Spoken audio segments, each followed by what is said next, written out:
दोस्तों, मेरा नाम रश्मि है और मैं मध्य प्रदेश के सागर जिले की रहने वाली हूँ। मेरे घर पर हम 3 लोग हैं, जिसमें मैं और मम्मी-पापा साथ में ही रहते हैं। पापा सरकारी जॉब में हैं और माँ हाउसवाइफ हैं। मैं अपने बारे में बता दूँ कि मैं एक सामान्य सी दिखने वाली लड़की हूँ। यह कहानी उस समय की है जब मैं सिर्फ 18 साल की थी। मैं अपनी कॉलेज की सहेलियों के साथ रहकर वो सब के बारे में बहुत सारी बातें जानने लग गई थी। लेकिन मुझे ऐसा कोई मिला नहीं था जिसके साथ मैं ये सब कर सकूं। एक दिन की बात है, घर पर नानी की तबीयत खराब थी, तो अचानक पापा और मम्मी दोनों कुछ दिन के लिए उन्हें देखने के लिए गए और मैं घर में अकेली रह गई थी। शाम को मैं घर से मार्केट के लिए अकेली ही निकली। मम्मी ने कुछ कपड़े सिलवाने के लिए दिया हुआ था, बस वही लेने के लिए मैं निकली थी। आते हुए चेतन मिल गया और कहा, अरे अंकिता, कैसी हो? मैंने कहा, बढ़िया हूँ। तुम यहाँ कैसे?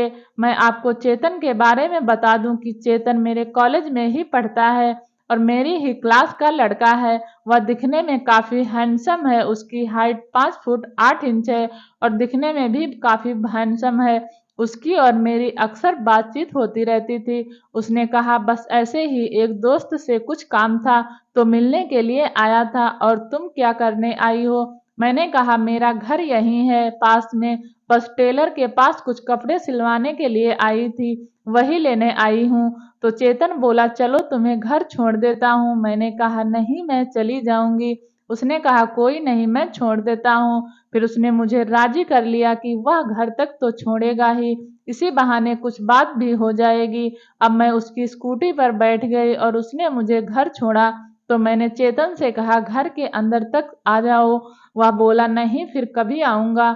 अब मैंने कहा, डरो नहीं, घर पर कोई नहीं है, मैं अकेली हूँ। मेरी बात सुनकर वो मुस्कुराते हुए अंदर आया। मैंने कहा, क्या खाओगे? उसने कहा, कुछ नहीं खाएंगे। मैंने उससे कहा, मैं चाय बना रही हूँ। उसने कहा कि उसे बाथरूम जाना है। मैंने उसे जगह बता दी। वह फ्रेश होने चला गया।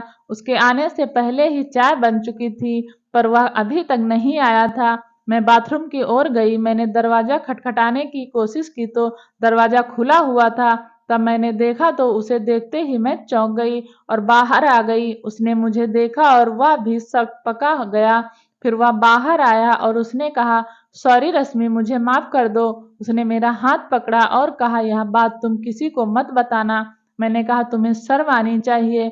वह बोला, अंकिता, मैं तुम्हें पसंद करता हूँ, प्लीज मुझे माफ कर दो। मैंने कहा, ठीक है, कोई नहीं, तुम चाय पियो। चाय पीकर चेतन मुझसे बोला, अंकिता, एक सवाल है। मैंने कहा, हाँ बोलो। वह बोला, रश्मि, मैं तुम्हें पसंद करता हूँ। उसकी बात सुनकर मैंने कहा, क्या? चेतन ने मुझे इतना बोलकर पकड़ लिया। मैंने उसे धक्का देकर कहा, ये सब क्या है? अचानक से उसके इस बदले व्यवहार से मैं सहम सी गई और एकदम से घबरा गई।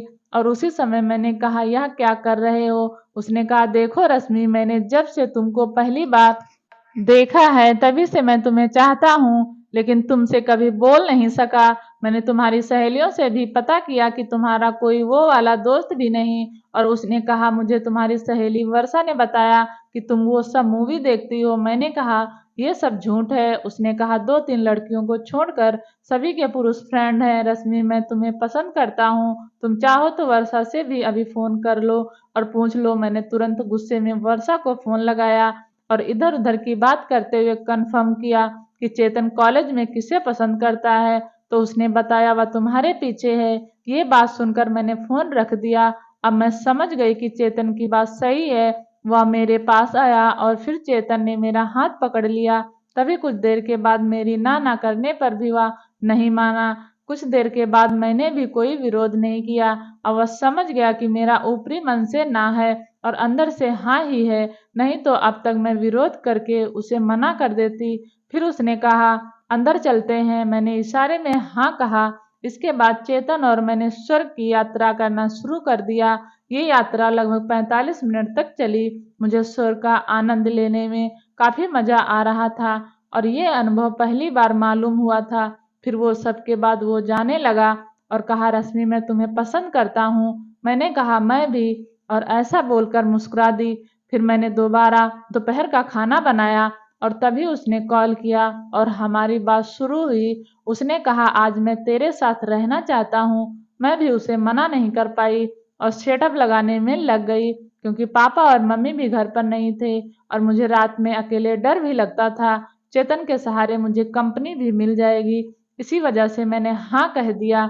उसके बाद ये सब रोज का हो गया, जब तक कि पापा और मम्मी नहीं आ गई और मैंने भी अपने जीवन का बेहतरीन समय गुजारा, जो कि मुझे बहुत ज़्यादा पसंद था, लेकिन शर्म के कारण कभी किसी से बोल नहीं पाई थी। ये कहानी कैसी लगी? अगर अच्छी लगी तो प्लीज़ चैनल को सब्सक्राइब करें और वीडियो देखने के लिए आपका बहुत बहुत धन्यवाद।